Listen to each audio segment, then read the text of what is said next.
দক্ষযজ্ঞের দেবী ভগবতী সতী যখন শিব নিন্দা শুনে দেহত্যাগিনী হলেন, তখন মহাদেব ক্রোধে শোকে উন্মত্ত হয়ে শুরু করলেন তাণ্ডব নৃত্য।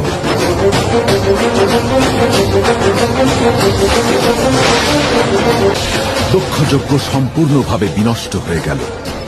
মহাদেবের তাণ্ডব নৃত্যে ত্রিভুবন ত্রস্ত হয়ে উঠল। দেবতারা শঙ্কিত হয়ে উঠলেন। মহাদেবকে না থামাতে পারলে ধ্বংস অনিবার্য। ক্রোধে উন্মত্ত মহাদেব তখন ধ্বংসের মূর্তি।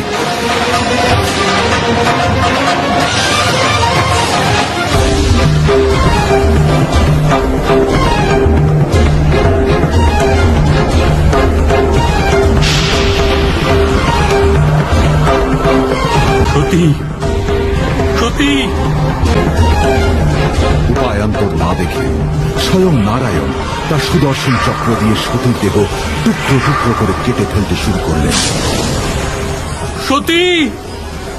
সেই এক এক টুকরো যেখানে যেখানে পড়ল, তৈরি হল এক একটি সতীপীঠ।